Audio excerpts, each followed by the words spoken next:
thank you very much for taking the time to do this. How are you? I'm good, thank you. Thank you. Really good to be able to speak to you today. Well, it's a topic that we're covering, as you know, as part of the series in partnership with Athlete Ally. This is our third episode of 5-part series that we're going to be addressing all aspects of LGBTQ issues. First of all, and primarily, of course, you're an athlete ambassador for Athlete Ally, but also for your own foundation, the Amazin LeThi Foundation. And you spend a great deal of your time now, don't you, traveling and addressing LGBTQ issues as a speaker, and doing media work as well. So is it a full-time job for you? It feels like it. I mean, you know, I travel the world globally talking about sports equality and using sport as a platform for equality because it's such an important right, particularly in the times that we are in, you know, with Brunei, with their penal colony code that has just gone through. And, you know, it's a language that everyone understands, and it brings everyone together. So it's a conversation that I'm having nationally across the US and globally as well. And also, you know, very few people get to meet an Asian activist in this kind of space. And, you know, as athletes, we face very unique challenges that are very different from other communities in sports. Yes, I mean, you do see obviously activist work, you know, in and with other cultures and other communities, but it is unusual, as you say, to have representation for the Asian community, and therefore even more important that your voice is heard on a global stage, Amazon. And I think I want to hear about this work, of course, but I think for the sake of the audience who may be not familiar with what you do, you are a bodybuilder, you're an athlete yourself. But you came through life to where you are now, not without your share of adversity. I understand you were born in Saigon. So give us a little backstory to, you know, your history and how you got to where you are now as an athlete and a young woman on the world stage doing what you're doing. Sure. I mean, it's usually through your own experiences of difficulties, particularly where that's led to my activism.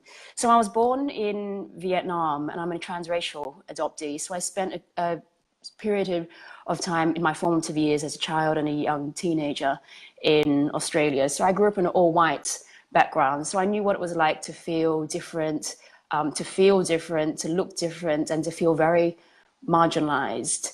I've always been very athletic, but I was bullied constantly at school and in society, and you know, sport was always my haven because it gave me the confidence to be who I am today. But I noticed that in sports I was one of one, and that created its own challenges, being the only Asian person in sports, being picked on in sports because of that, the stereotype of what it means to be Asian in sports, which I still see today. And then as a young adult, I was homeless for a period of time. So I was in and out of shelters. I was living on the poverty line. I was contemplating suicide for most part of that time of being homeless. So I understand what LGBT homeless youth go through. And it was through, you know, all these different experiences that led me to the activism that I do today. I competed competitively as a teenager in sports, in bodybuilding, and it was very unusual then and even now to see an Asian woman who is quite muscular in bodybuilding, kind of breaking the stereotype. And I noticed that particularly in that sport, there was a lot of homophobia. It's very kind of macho sports, a lot of sexism in sport I encountered as well. And so the work that I do as a global ambassador for Athlete Ally really has all these kind of cross intersections of talking about what it means to be Asian, what it means to be LGBTQ in sports, what it means to be a woman in sports, and the challenges and barriers that we face. Because what I went through as a child and as a teenager, I still see that in sports, particularly with LGBT people in sports. within the Asian community. You don't see that many Asians in professional sports. Out Asians, you can probably count in the West on, on one hand. So we have those unique challenges that we're still facing in sports. I'm interested now because you fast forwarded to where you are now and what you're doing now, but there's quite the journey from being a homeless teenager, and in the culture and with the oppression that you suffered as a young person. How did you complete that journey from being, really at a very, very low ebb in your life, as you explained, to where you are today?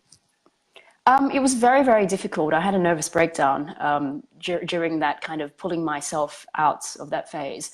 And I understand how hard it is and how many youth in particular aren't able to pull myself out.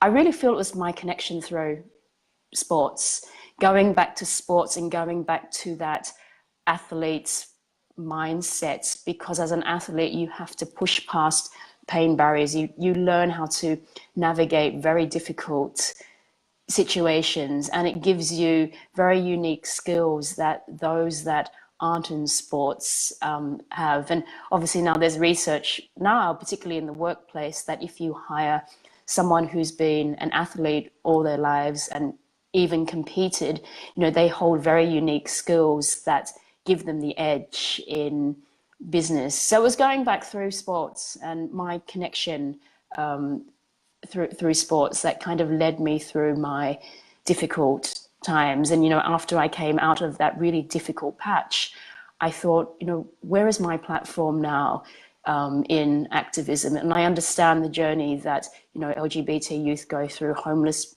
LGBT youth go through, Asians in sport go through, and, how can I turn this into a global conversation to change hearts and minds through sport? Do you feel that it is an obligation in some part of athletes, especially professional high-profile athletes who are in the LGBT community, to stand up and speak out and be advocates themselves? Do you think that comes with the territory or not? Because I think this is really key. I think it may even put pressure on athletes so that there is an expectation. But do you think that's a real responsibility or one that's adopted?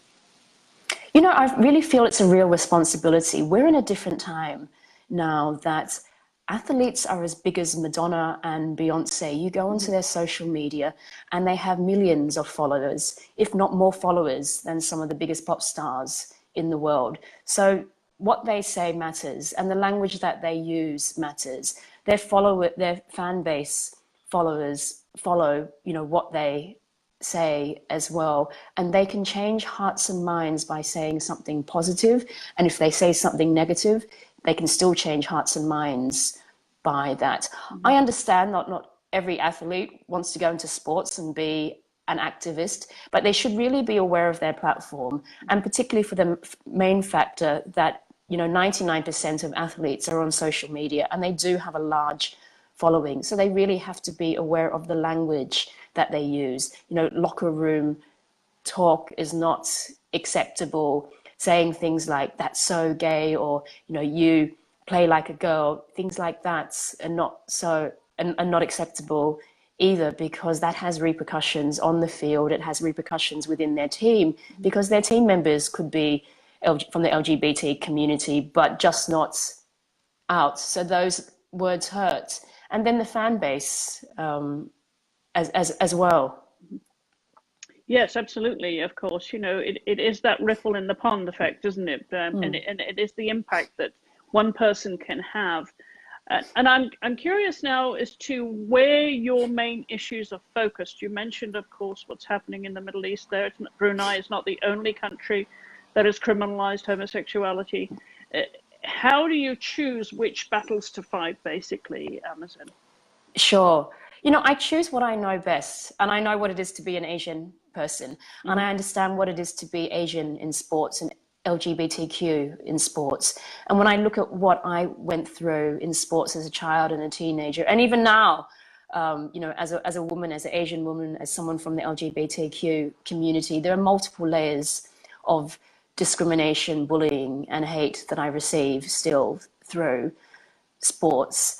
And for me, you know, that's where I fit best in terms of where my voice lies, in terms of the work that I do with Athlete Ally, and, you know, sharing my story as an Asian LGBTQ person in sports, accelerating acceptance through sports, making the sports community and the wider community understand the challenges and barriers that Asian athletes face in sports, and the mechanisms of hate and unconscious bias through sports as the reasons why you don't see that many professional Asian athletes, the reasons why you don't see many out Asian athletes in sport. Because I think until we have those conversations, until people can hear our stories, we're never going to be able to change hearts and minds, and we're never going to be able to shift policies or create policies. Why did you feel then, given the work that you're doing with your foundation, that it was important to join an organization like Athlete Ally? How did you feel that you could bring your voice to the work that they're doing and be most effective? Sure. You know, as one voice, my platform is only so large. And, you know, Athlete Ally has a national voice across the US, but also a global voice, and our missions aligned. And it's important to make sure that you have a platform far greater than yours to continue, you know, the fight for equality and changing hearts and minds. And through the work that I do, I'm able to amplify, you know, Athlete Allies' work, and we complement each other. And I feel that it's important to unite. This is not a singular conversation, and we're all working towards the same goal, and it's important that we do unite. And Athlete Ally has an amazing network as well of other athletes from other communities and sports organizations. And I know that being a global ambassador for Athlete Ally and raising my voice, particularly for the Asian community and the work that we do together, you know, we can get there twice as fast. Yes, absolutely. Together we're stronger, and you're raising the tide for everyone. So let's talk a little bit about your foundation then, Amazon. How did that come about? Did you just feel that this was going to be the best way structurally as an to form an organization to use as a vehicle for what you were trying to achieve in this community? Tell us a little bit about the backstory. Sure. For me, it was a natural progression. As well as being, you know, global ambassadors for Athlete Ally, I'm also working in the UK with an organization called Stonewall UK. So last year, they have a Rainbow Laces campaign every single year that particularly targets the football community to wear rainbow laces and to challenge homophobia and transphobia. So I was the first out Asian athlete to be part of that campaign. Plus I've spoken at their Rainbow Summits, Rainbow Laces Summits as well. I felt that, you know, besides partnering with other organizations, it was important to have my own platform, a platform bigger than just my own voice. So for me, it was a natural progression just to launch my own organization, the Amazin LeThi Foundation. So we've already done a lot of work in Vietnam. So we were the first organization working in Vietnam a couple of years ago to launch a leadership, sports, education, and business program in Asia, in Vietnam, that looked at supporting at-risk LGBTQ youth and kids living with HIV, bringing together the sports community, business community, and education sector, looking at, you know, how can we fast track LGBT people into the workplace, if that's in business or that's in sports, because the more out LGBTQ people you have in society, you know, the easier it is to change hearts and minds when someone knows someone in person. So for me, it just creates a larger platform on the stage, and it allows me to have conversations in different countries, including the US, around these rights. You know, it allows me to connect with organizations as big as the United Nations that I'm collaborating with, different governments around the country, the world, heads of state. So that you would be more powerful, basically, as an organization rather than as an individual. For me, I felt that was the right path. For others, obviously with the administration behind having an organization, they prefer to remain as an individual voice. But for me to have an organization, I could also use it as a vehicle to partner with other organizations, as well as creating my own platform through it. And how is it funded then and staffed then? I mean, there must be management, organizational, and operational expenses for it. So it's project by project. And I take on staff depending on the project. And at the moment, I've shifted more into advocacy and campaigning, because I think it's always important to look at where you're going to have the small wins that will lead to the biggest wins. And my expertise is being able to speak on a very high level with, global organizations and heads of states and governments to rally around equality. So I'm doing a lot of work with my organization around advocacy and campaigning, particularly in the US. I'm having a national conversation around sports equality, particularly around, being Asian and the challenges and barriers that Asian athletes face around sports equality, and what are these policies as well, and how do we need to change that. So on May the 17th, for Idaho Day, I've partnered with the Australian Embassy and the Mayor's Office in Washington to have a discussion around LGBTQ women in sports. Actually, another athlete ally will be on that panel, Joanna Lohman, as well. Plus, I'm targeting other cities across the US and around the world as well, because, leading up to the 2020 Tokyo Olympics, we have an opportunity to have these conversations with the world and with Asia. Yes, and it's an exciting time, as you say, leading up to an Asian Olympic Games, a powerful vehicle in of itself. I'm curious as to how you felt sort of empowered, and at what point you felt empowered and confident enough as a young woman to go out and be this voice and open doors, Amazon, because it takes courage. It does. Someone who's been, from what you're telling us, very disempowered at one point, to being empowered now and having the voice and having doors open for you in the way that you are. Was this something that you had to dig deep from within? I know you said some confidence came from sport and the platform that it gave you itself, but I'm curious as to what makes Amazon tick now. What gives you the confidence and the empowerment to do what you're doing?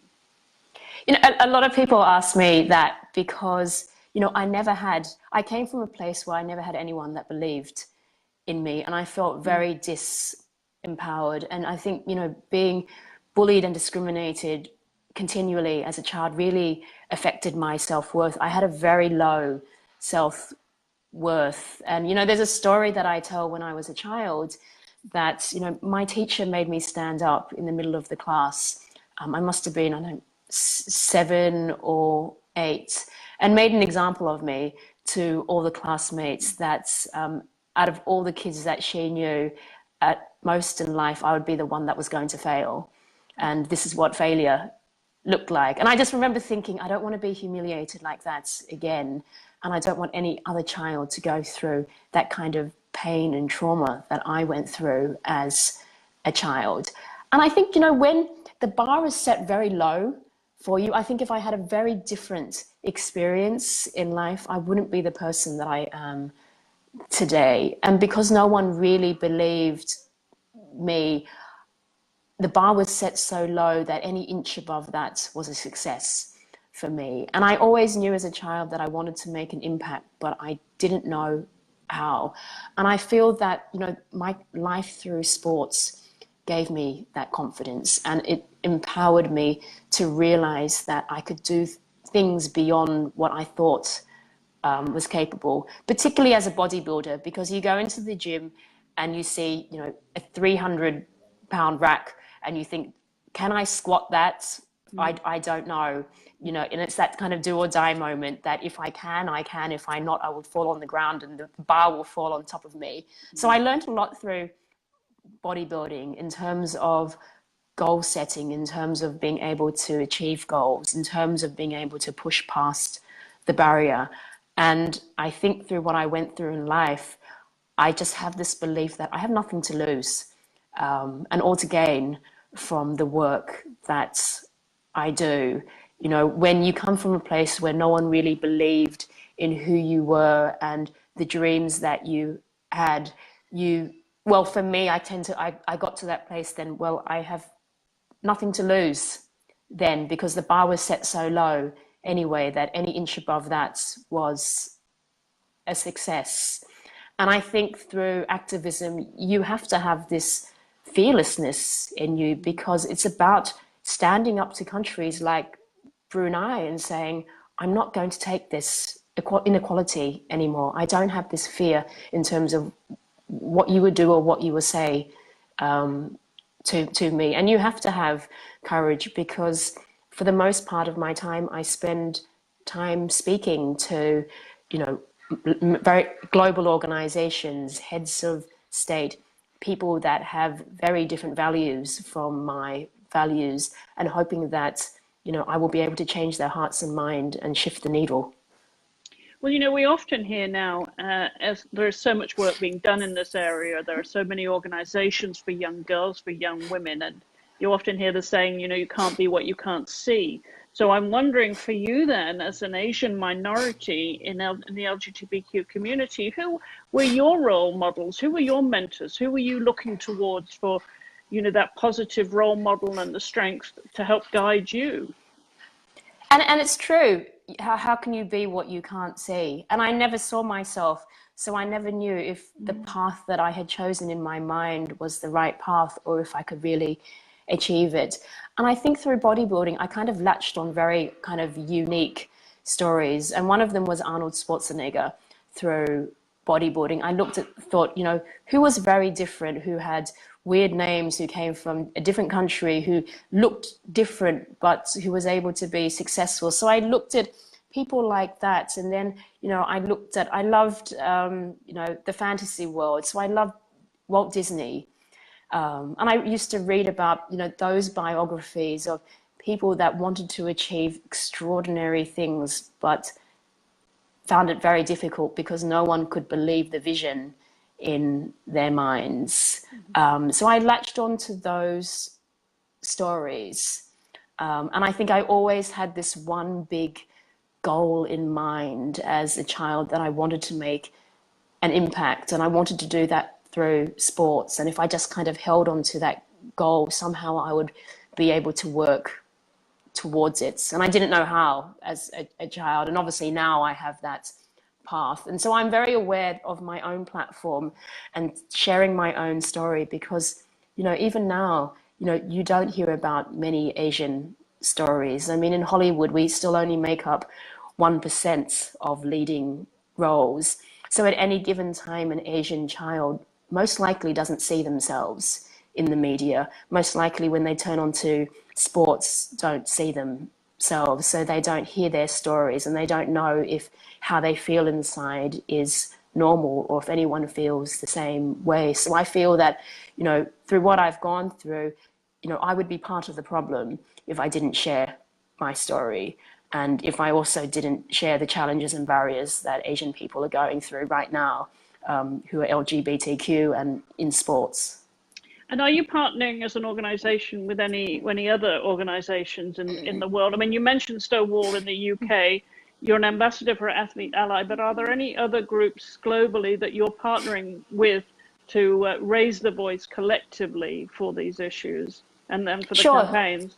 So I collaborate with the Anti-Defamation League. They've just launched a leadership sports council, which is the first in the US to look at ending hate through sports. So they're moderating the events on May the 17th, because they have a very different perspective in terms of the mechanisms of hates. And I think, when we have these discussions, you have to bring like-minded organizations to the table, and particularly organizations like the Anti-Defamation League that do so much work in terms of ending hate in the community. And now that they're working in sports as well, gives them a very different perspective.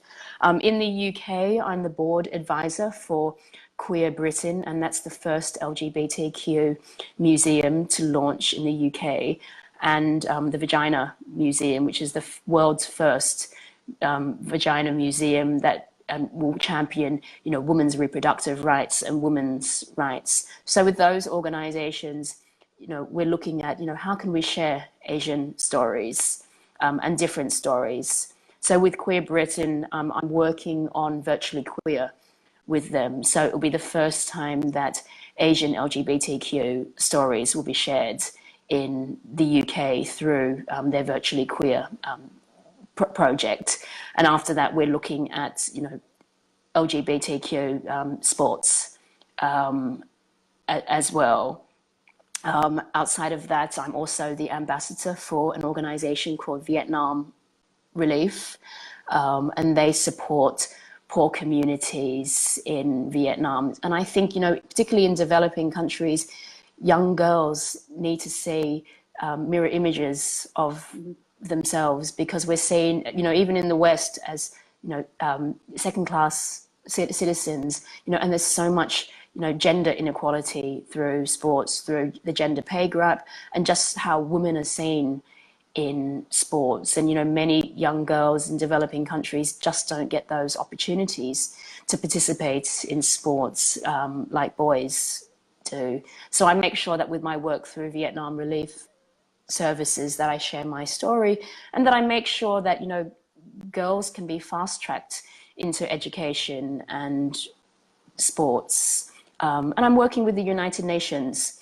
as well, with their UN business standards and their free and equal campaign. And I'm working with different governments. So I make sure that I align myself with those in power around the world.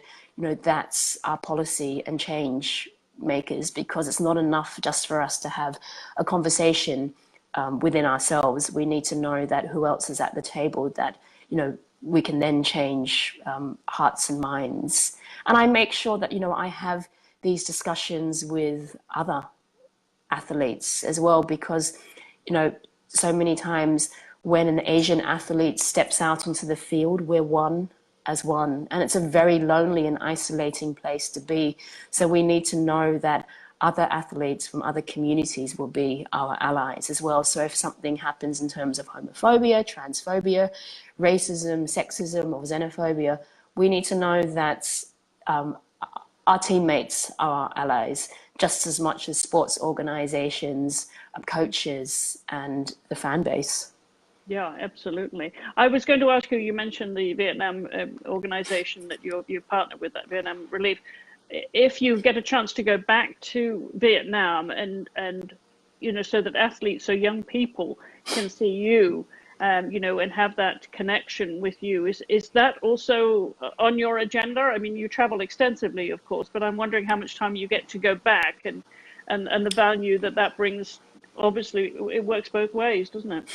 Yeah, so I travel back to Vietnam at least once or twice a year, sometimes 3 times a year. And I make sure that I have these, sports equality conversations within the Vietnamese community and across Asia as well. I travel to different countries across Southeast Asia mainly and have these conversations, because sport also lifts us out of poverty.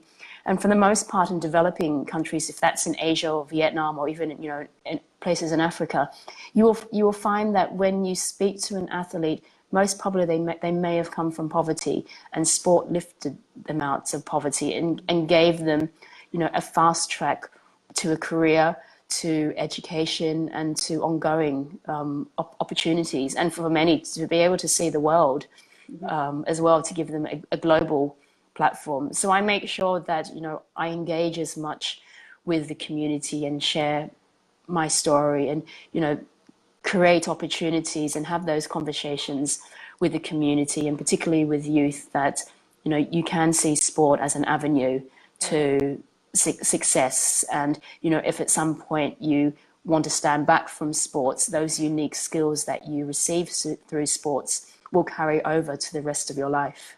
Yeah, absolutely. Well, it's great that you do that. And as we just said, you know, they've got to be able to see what they want to be. And you're a wonderful role model for them, Amazon. A tremendous work that you're doing. And we're delighted to have the opportunity to have this conversation with you and share with a wider audience the work of the Amazin LeThi Foundation and what you're doing as an advocate and that athlete ally ambassador as well. A lot on your plate. What are your priorities this year? What's next for you? I'm doing a lot of work around sports equality. So I have my event coming up in Washington on May the 17th with the Australian Embassy, and that will be live streamed between 11 a.m. and 12 p.m. Eastern Standard Time around LGBTQ women in sports. I've also partnered with I do a lot of work in the South as well, because I think if you're going to change hearts and minds and shift the conversation, you have to go to the heart of where the anti-LGBTQ bills are coming from, and that's the South, you know, or the southern states in the US. So I've just partnered with the LGBTQ Institute and Center for Civil Human Rights in Atlanta to host the first Asian LGBTQ Southern Voices panel discussion and reception on May the 1st to kickstart Asian Pacific Islander Heritage Month. And I'll be doing a few more things in Washington as well. And I have some more plans across the US around sports equality and around the world with sports equality. So obviously, if people want to follow the work that I can do, they can go to all my social media handles at Amazin LeThi, and my website, AmazinLeThi.com, and my organization, AmazinLeThiFoundation.org. Perfect. You must have been reading my cue for you to share your social media there. Before you go, are you doing any bodybuilding? Do you have time to do any sport these days?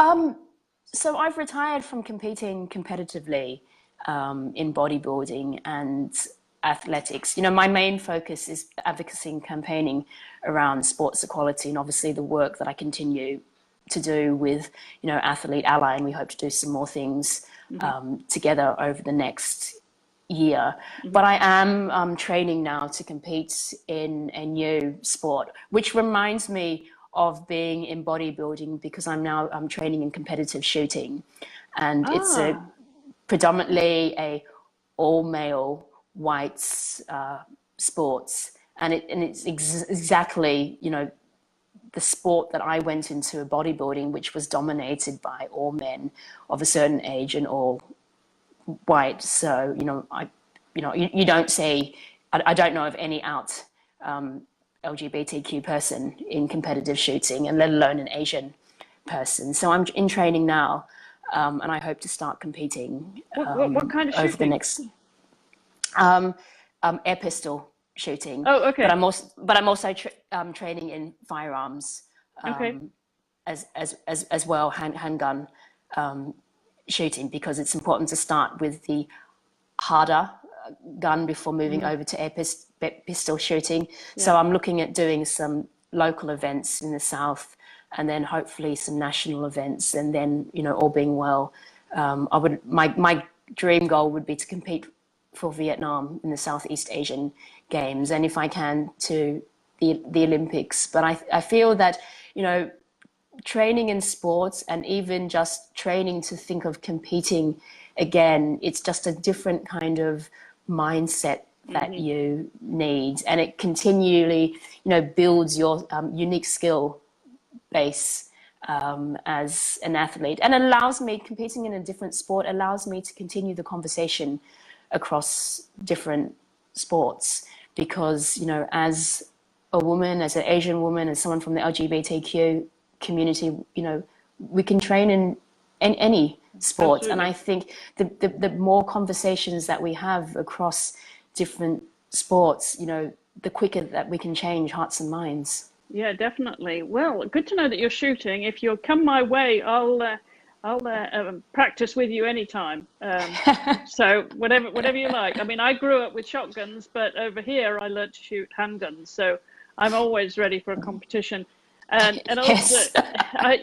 I mean, and the great thing about shooting is that you can do it till you are much older. We just had a guest on another show who is competing now. She's done 5 Olympics, and so gives you an idea. She's up there in years, but it's something that men and women can compete on equal terms. So good for you, and good luck. Yes, and thank you. And that's the reason why I chose that sport, because I felt that I didn't need a physical sport, because I already have done that, and I have that. I needed a mental sport. Accuracy, yeah. Yes, yes, and I notice actually as a training in shooting that it's helped me in different areas of my life, because I'm using different mental skills. Absolutely, it is a different type of focus. No pun intended, but it is, and it's great fun. So enjoy that, Amazin, and thank you so much for taking the time to come onto Face to Face, our show here on Facebook Live. I'm Chris Stafford, and you can hear more of our face-to-face conversations in partnership with Athlete Ally right here next week, 2 p.m. Eastern. We have another guest for you. We have 2 more episodes to go in this series, and you can join us either here, or if you miss us live, you can catch up when the show goes on our website, I should say, at wissports.com. You've got all the social media contacts there from Amazin to make sure you follow her and the foundation, the work of the foundation, and you can follow us too at Wisp Sports wherever you follow your social media, and don't forget to subscribe to Wisp Sports Podcast wherever you listen to podcasts. So Amazin, thank you again for taking the time to come on the show here today, and good luck with everything that you're doing. Keep up the good work. Thank you very much. Thank you for having me. Thank you.